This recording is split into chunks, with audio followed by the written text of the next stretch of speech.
Hi guys, it's Ramon Goose here, and this is The Guitar Show. In this video we're going to be looking at the guitars of George Benson. Firstly, many thanks to my good friend Tim Powles for assisting me in the research for this video. George was born on March the 22nd, 1943 in Pittsburgh in the USA. At the age of 7, he first played the ukulele in a corner drugstore. The first guitar that George Benson played was an Epiphone Emperor. As George himself states, "My stepfather, when he met my mother, I was 7 years old, and he brought me his Epiphone Emperor, which was one of the top-of-the-line acoustic electric guitars at the time. I got into that bag way back then because he turned me onto CTI Records, and you couldn't get that sound with a solid body guitar. You had to have a hollow body guitar if you wanted to sound like Charlie Christian, who was playing with the Benny Goodman band at that time. I fell in love with that mentality, the tone, that approach to guitar." George's main influence when he was young was Charlie Christian. He stated in the past, "I heard his records when I was 6 or 7 years old, the first records I ever heard." George received his first acoustic guitar at the age of 9. It cost $14 and it was a Gibson LG3 model.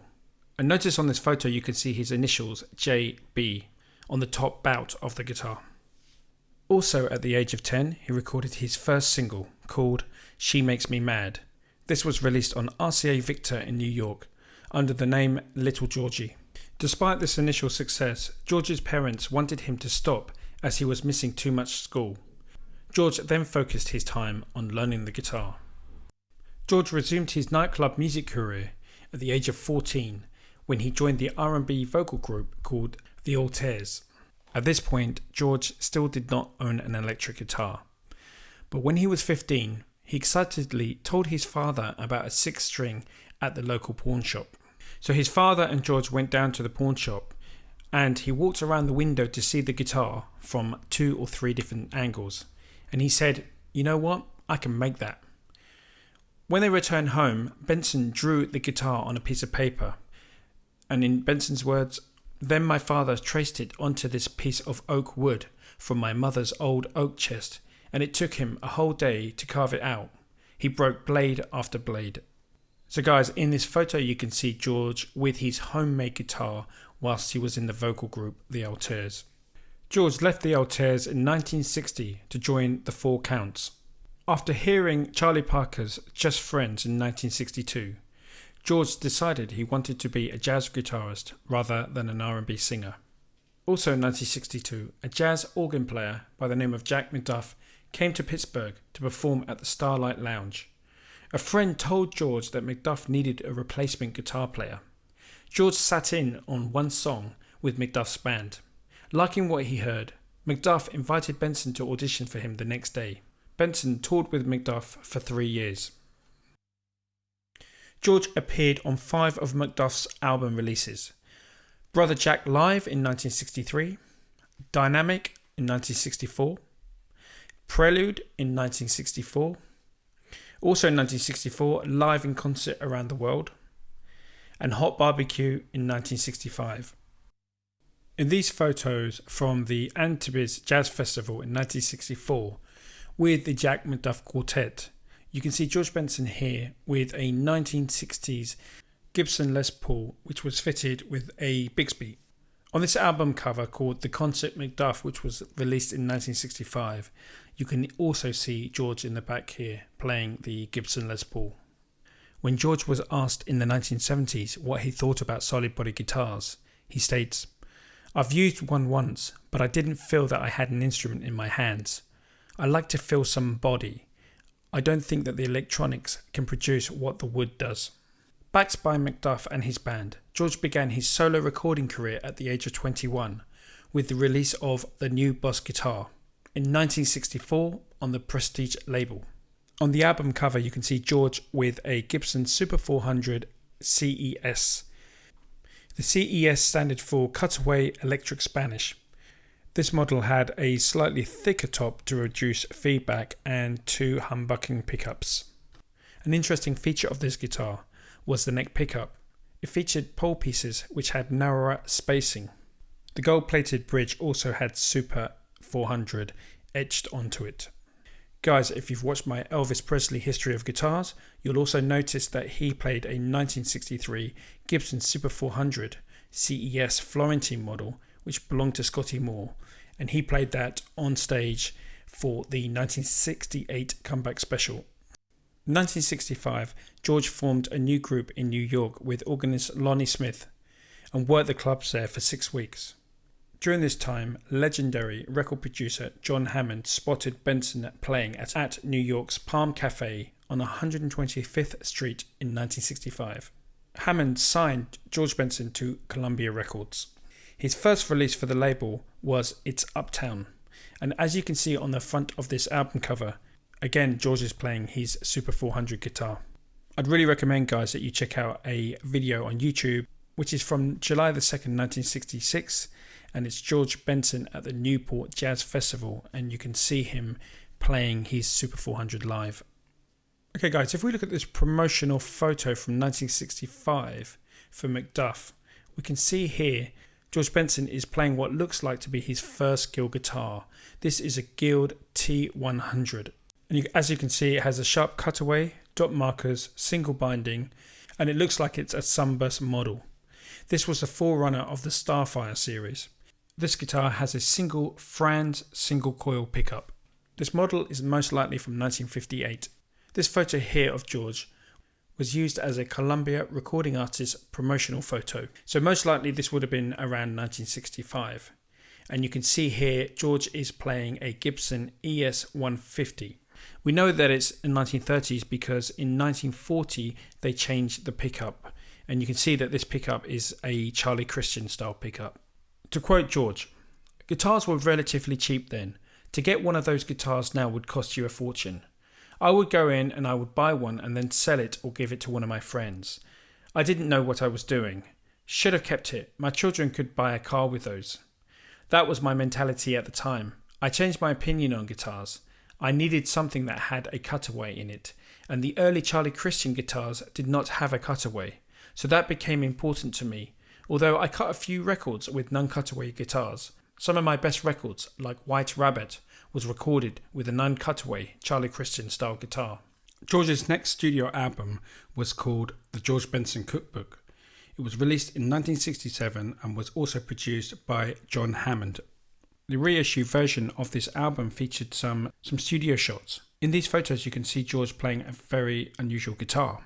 Apparently this guitar is a 1957 White Falcon, heavily modded by D'Angelico in 1962. It's actually the property of the owner of Lark Street Music, who bought it from the original owner. There's also papers to document the whole backstory of this guitar. Amongst other things, D'Angelico replaced the binding, and according to the receipt, the whole job cost $350, which was a lot of money back then, about half the cost of a new D'Angelico. As part of the documentation for this guitar, there are photos of Jimmy D'Acquisto working on the refinish. This next photo is from Italy in 1967, and this is most likely a Guild Artist Award which was made after 1965. Notice the triangle abalone inlays in the fingerboard which go right through the larger pearl inlays. Pre-1965 Artist Award guitars had the abalone triangle only halfway through the pearl block. George's next studio album was called Giblet Gravy, and this was recorded in February 1968 on Verve Records. And it's very possible that George used this Artist Award to record this album. George can be seen here playing the same Artist Award as in the previous photos. This promotion from Guild was released in 1968. Guild states in this ad that George Benson has been playing Guild ever since he was 17. Maybe they are referring to the T100 that we featured previously in this video.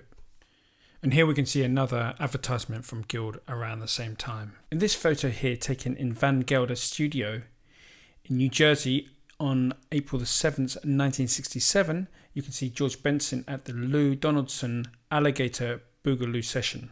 The guitar is a 1963 Guild A500, showing deluxe Kolb tuners with special diamond-shaped buttons.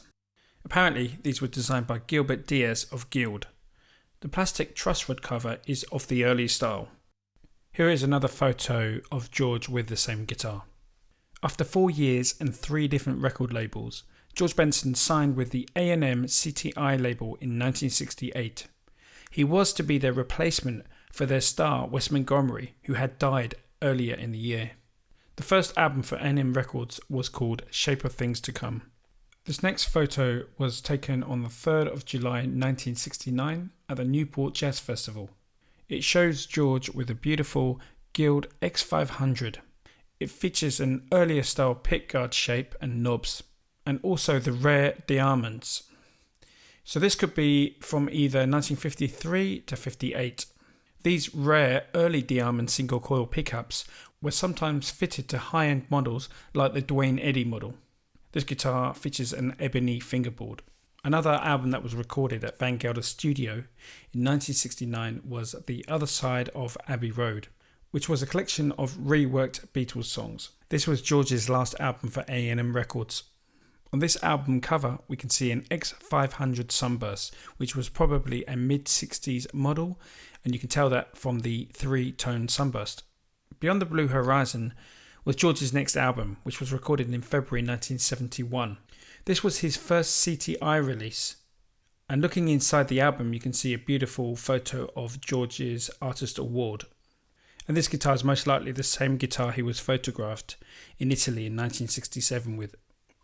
Okay, this next photo is from the Guild Guitar Book, and it features a George Benson custom made in 1970s. This particular guitar with the serial 530 is a rare one among Guild guitars. It dates from 1970 and it was never listed in any of the price lists. The guitar was supposedly made for George Benson, who at the time was still endorsing Guild guitars. According to Carlo Greco, several were made using George Barnes's acoustic electric as its superstructure. The instrument pictured is the only one that has surfaced so far. The pickup that came with the guitar was originally mounted on an internal wooden bar, just like the George Barnes acoustic electric. The black finish on the top of the instrument is not original. Let's talk about the D'Angelico New Yorker guitar. George Benson bought his 1958 Sunburst D'Angelico New Yorker, which has the serial number 2049, for $1,000 in 1968. It was equipped with a Johnny Smith pickup. It features alpine spruce, curly maple, ebony, brass, celluloid, mother of pearl, blonde finish, and a cutaway. Its width is 18 inches. George used the D'Angelico to record Body Talk, Bad Benson, and live at Carnegie Hall. In an interview in 1974, George said of this guitar, "I have a D'Angelico that I love. It happens to fit my hands really well, and it's such a well-made instrument and the response is so nice. It's fitted with a Johnny Smith pickup, but airlines won't let me take it on the plane with me. They want to put it underneath." Here's a photo of George with his D'Angelico in 2008. Okay guys, let's check out the guitar on the front of this album cover. So this is Bad Benson, which was released in 1974. This guitar was a Guild Starfire 12, and it had a master volume control which was added to these models in 1972. It had a 18th fret neck join and a later style HB1 humbucker, and it was available in ebony colour as standard. You might notice on this picture that although it's a 12-string guitar, George seems to have only put 6 strings on it, so he was playing it as a normal sort of 6-string guitar. Here is a great photo taken in 1973 of George Benson and Pat Martino backstage at the Newport Jazz Festival in New York. Benson is embracing a Gibson ES-175D guitar. Notice that George has wrapped his guitar strap around the headstock of the guitar. It's well worth checking out the audio for this concert on YouTube. George really plays some blisteringly fast runs on his guitar here. From this interview in 1974, you can see here George playing a Gibson L5. It's not sure if this guitar actually belonged to George or if he was just borrowing it whilst he was performing a residency at the Ronnie Scott's Club in London. When the interviewer asked George about his instruments, George replies, "I'm using an L5 now." Right guys, we're going to look at an album called Benson and Farrell. This was an album made for the CTI label and featured a collaboration between Benson and jazz saxophonist and flautist Joe Farrell. This was recorded between January the 20th and March the 12th of 1976. And if we open up the album inside, we can see George Benson playing a Gibson Johnny Smith model. It's interesting to point out that the Guild Artist Award was originally planned to be called the Guild Johnny Smith model. Johnny Smith never used the Guild due to disagreement over the way the top was carved. Instead, in 1961, Johnny Smith became a Gibson endorser. The Johnny Smith model was largely based on Smith's D'Angelico New Yorker, with traditional Gibson styling and body specs requested by Smith. That included a 17-inch wide body and a slightly shallower body depth than the L5 and Super 400. It had a 25-inch scale and a 20-fret neck. The guitar started as a single pickup model, but a double pickup version was soon available. The album that is synonymous with this guitar is of course Breezin, and this album proved to be very successful for George Benson. Benson employed the Johnny Smith guitar to great effect on this album, and once again here you can see George with his Gibson Johnny Smith featured on the back of the album. Whilst researching for this video, I came across a quote apparently from George Benson which stated that a guy knocked on his door with that guitar and he sold it to Benson for $550. George used the Gibson Johnny Smith guitar throughout 1976 on concerts. It was also used on Good King Bad. This guitar returned to George's hands for the 1999 release Absolute Benson. In 2007, George sold this guitar at the Skinner Auction House. It now resides at the Musical Instrument Museum in Phoenix. George has described how in 1977, his rhythm guitar player, Phil Upchurch, recommended that he try out an Ibanez guitar. George bought an Ibanez 2461 model, which was actually a replica of Gibson's Johnny Smith model. He used this guitar on the 1978 live album called Weekend in LA, which was recorded at the Roxy Theatre in Hollywood between September the 30th and October the 2nd. This guitar featured a 17-inch body, which had an arch laminated spruce top, laminate curly maple back and sides. It also featured a 3-piece maple neck with bound ebony fingerboard, 25-inch scale length and a nut width of 1 11/16. This next guitar is a Dikisto made in 1972 for the amazing jazz guitar player Grant Green. Rudy Pencer tells the following story. Grant Green's son told me about when he took a trip to Dikisto's house with his father to pick up the instrument. He loved that guitar so much that he spent days without putting the guitar down. This particular Dikisto is an 18-inch New Yorker in an amazing tobacco sunburst finish. The guitar has a spruce top, flame maple back and sides, maple neck with ebony fingerboard and mother of pearl inlays. On the fingerboard you can see Grant Green's name in mother of pearl. The headstock has New Yorker inlaid in mother of pearl as well. After Grant Green's death in 1979, the guitar belonged to George Benson for many years. However, when Rudy Pencer travelled to Arizona to photograph Benson's collection, he agreed to sell the guitar to Rudy. Aside from Grant Green's initials which were inlaid in the fingerboard, the only other modification specifically for Grant is a specially made pickup that was installed for him in place of the Diamond pickup which usually came with the guitar. Bill Lawrence, at one time a design engineer with Gibson, offered to make a special low impedance pickup for Grant, just as he had done for Wes Montgomery. Grant accepted the offer and says his special pickup sounds better than the Diamond, but adds that only Lawrence could explain why. George also owned a 1980s Dikisto XL model, although he auctioned this guitar off in 2017.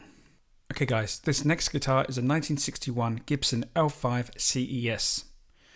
The guitar serial number 38024 was owned by George Benson, but previously it was owned by Wes Montgomery and used on the 1964 classic album Moving West, as well as the albums Going Out of My Head, which was recorded in 1965, and the album A Day in a Life from 1967. As you can see from the photo, it sports a Florentine cutaway. One of my prized possessions is Wes Montgomery's Gibson L5 with the Florentine cutaway. That was pictured on the album cover Moving West. This was the guitar Wes recorded many of his hits like Windy and Going Out of My Head. I used it for a West tribute concert at the Hollywood Bowl. George later passed this guitar on to the legendary jazz guitarist Pat Metheny. To quote Pat, "I'm really not that materially orientated, but I thought if I could ever get one of Wes's guitars, that would be something I'd really love." One thing led to the next, and we all knew that George Benson had one of Wes's guitars, and somehow I wound up with the L5 from George. It's the 1961 Gibson L5 CES that we all know from the cover of Moving West, and George used it on the first couple of CTI recordings he was on. He used it as a studio guitar. I think George could pick up a telephone pole with a cable on it and it would sound effing amazing. He seems kind of impervious to whatever. He's an interesting case, that guy.